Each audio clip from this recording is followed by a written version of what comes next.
दरअसल ये वाकया मुल्तान की एक मस्जिद का है, जहां एक शख्स आया जिसके साथ कुछ ऐसा हुआ था जो किसी के भी होश उड़ा दे, उसे सोचने पर मजबूर कर दे, उसकी रातों की नींद, दिन का चैन उड़ा दे, उसकी जिंदगी में तूफान मचा दे।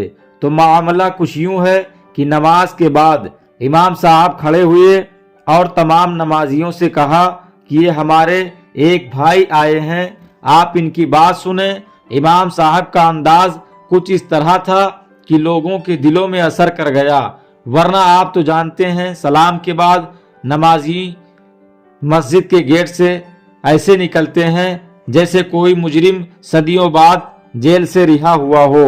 खैर, इन तमाम लोगों को इमाम साहब की बात में कुछ ऐसा लगा कि भाई हमें अपना कीमती टाइम देकर इन भाई साहब की बात सुननी चाहिए, और सब अपनी जगह बैठे रहे, कोई टस से मस नहीं हुआ। और बात भी कुछ इस तरह है, आप थोड़ा टाइम दें तो आप भी दांतों तले उंगली दबा लेंगे। वो आदमी इमाम साहब की जगह पर मिंबर पर खड़ा हुआ, सब लोग ताज्जुब से उसको देख रहे थे। बात भी ऐसी थी कि उसमें देखने लायक ऐसी कोई बात न थी। वो एक आम आदमी की तरह देहाती पुराना कपड़ा पहने हुए था, आम लोगों की तरह था। कुछ लोग तो तरह तरह की बातें उसके बारे में करने लगे, मगर जब उसने बोलना शुरू किया तो एकदम से पूरी महफिल में सन्नाटा छा गया।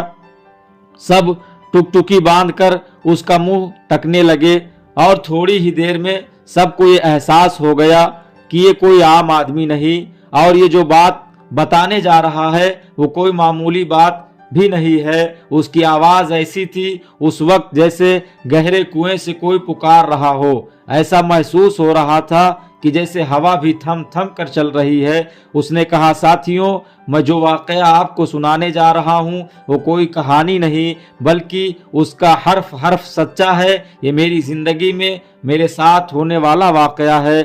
10 साल हो गए मैं जिंदा लाश बनकर जहाँ जहाँ जाता हूँ इस वाकये को सुनाता हूँ कि कोई एक इसको सुनकर ख्वाब गफलत से उठे और इस बाकी न रहने वाली दुनिया की मस्त नींद से उठकर अपनी आखिरत की तैयारी कर ले। नहीं तो जो मेरे साथ हुआ तो ये मेरी किस्मत, अल्लाह का फजल था आपके साथ ऐसा हो। इससे पहले आप मुझसे सुनकर तैयारी में लग जाएं। मेरे यारों, इतना कहकर उसने आगे वाकया सुनाना शुरू किया। सुनने वाले तो जैसे पत्थर बन गए थे, उनके अंदर बेचैनी थी कि जल्दी से वो वाकया सुनाए। इस आदमी ने बताया, मैं देहात का रहने वाला हूँ। ये वाकया उसी इलाके के एक जंगल का है जो मेरे साथ हुआ। रोजाना की तरह जब मैं भेड़ बकरियों को चराने जंगल गया, एक दरख्त के नीचे चादर बिछाकर मैं बैठ गया और उनकी निगरानी करने लगा। तभी कुछ देर बाद अचानक एक हाथी की जोरदार चीख सुनाई दी। सारी भेड़ बकरियां चिल्लाने लगीं और इधर उधर भागने लगीं। तभी एक झाड़ी में सब छुप गईं। अब मेरे समझ में कुछ नहीं आ रहा था कि हाथी इस इलाके में कैसे आ गया, और मेरे आसपास कोई ऐसा पेड़ भी नहीं था जिसका मैं सहारा लेता और जो हाथी की टक्कर बर्दाश्त कर पाता। मेरा दिमाग कुछ काम कर पाता कि मुझे ऐसा लगा कि जलजला आ गया है। देखा तो हाथी जो पागल हो चुका था और बस मेरे करीब ही पहुंच चुका था। मैं जैसे तैसे एक नामालूम जगह की तरफ भागा। वो मेरे पीछे था, जिससे मुझे अपनी जान जाने का एहसास हो रहा था। मुझे उसके भारी कदमों की आवाज से ये मालूम हो रहा था कि वो मेरे एकदम पीछे है। एक भारी देव जैसे मेरे पीछे हो, उस तरह वो पागल हाथी पड़ा था मेरे सर पर, और कुछ ही देर में मेरा कचुम्बर निकाल देगा ऐसा मुझे लग रहा था। लेकिन शायद कुदरत कुछ और ही चाहती थी। तभी अचानक इस वीराने में एक गुंबद की तरह मकान मेरे सामने आ गया। उसमें एक छोटी सी खिड़की थी जिसमें आंधी तूफान की तरह मैं घुस गया। खिड़की इतनी छोटी थी कि वो हाथी अंदर नहीं आ सकता था। वो छोटा सा कमरा मजबूत पत्थर से बना था। मेरी जान में जान आई कि हाथी उसमें दाखिल नहीं हो सकता और उसको गिरा भी नहीं सकता। तभी मैंने सुकून की सांस ली ही थी कि उसमें मुझे एक कब्र दिखी। मुझे ये गवारा ना हुआ कि मैं कब्र पर खड़ा हूँ, तो मैं उससे हटकर दीवार से चिमट कर खड़ा हो गया। तभी वो पागल हाथी उस खिड़की से अपनी सूंड डालकर मुझे मारने की कोशिश करने लगा। अब मुझे यकीन हो गया कि ये हाथी मुझे मार डालेगा। दो एक बार उसकी सूंड किसी जालिम के चाबुक की तरह मुझसे टकराई। एक बार अगर और लगती तो मैं बेहोश हो जाता।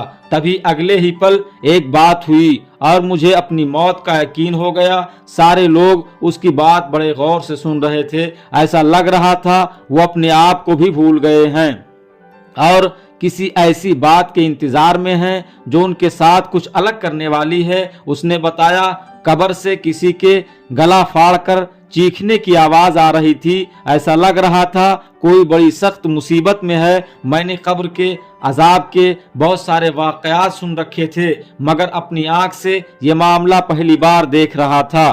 तो एक सुनसान जंगल, ऊपर से एक पागल हाथी जो किसी भी पल मुझे मार दे। अब ये कब्र की दर्दनाक आवाज, मेरी उस वक्त क्या हालत थी, मैं उसको अपनी जबान से बता नहीं सकता। मैं और मेरा रब जानता है कि उस वक्त मुझ पर क्या गुजर रही थी।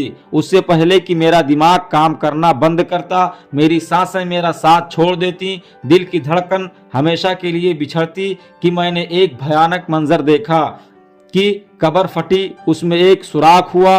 कब्र से एक छोटा सा बहुत काला बिच्छू निकला और मेरी तरफ आने लगा।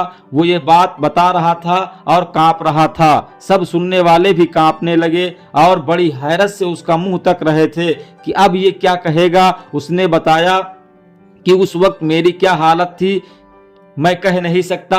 न मैं जिंदा था और ना ही मुर्दा।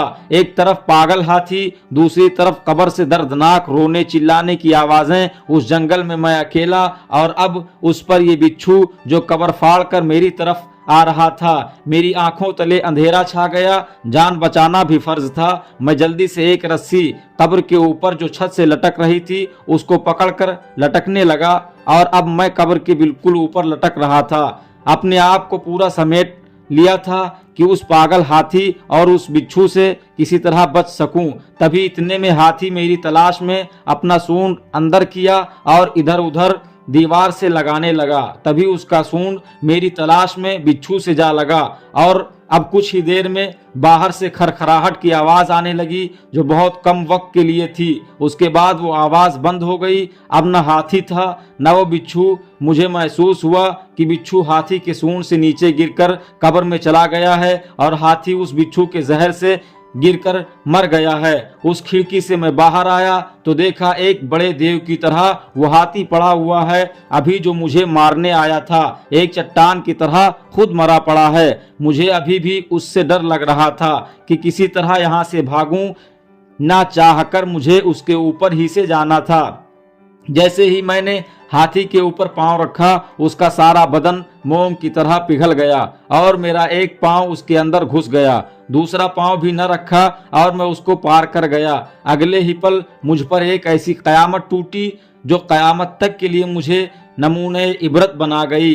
मैं आज भी अपने पांव पर नजर डालता हूँ तो सारा मंजर मेरे सामने ऐसे ताज़ा हो जाता है जैसे कल की ही बात हो। इतना कहकर उसने अपनी धोती का पल्लू सरकाया। देखने वालों ने अपनी आंखें बंद कर लीं और उसको देखने की हिम्मत न कर पाए। घुटने से टखने तक गोश्त का नामो निशान न था, सिर्फ काली हड्डियां थीं और घुटने से नीचे पीप का उभार था। अल्लाह अकबर! उस कब्र के बिच्छू में इतना भयानक और तेज जहर था कि उसको सिर्फ हाथी ने छुआ तो उसको पानी पानी कर दिया और हाथी के जिस्म से उस चरवाहे का पांव लगा तो उसका गोश्त गायब हो गया और ये हमेशा हमेश के लिए दर्स इबरत बन गया। खुदा जाने उस कब्र वाले की क्या हालत होगी और उसको अभी कितना अजाब झेलना पड़ेगा।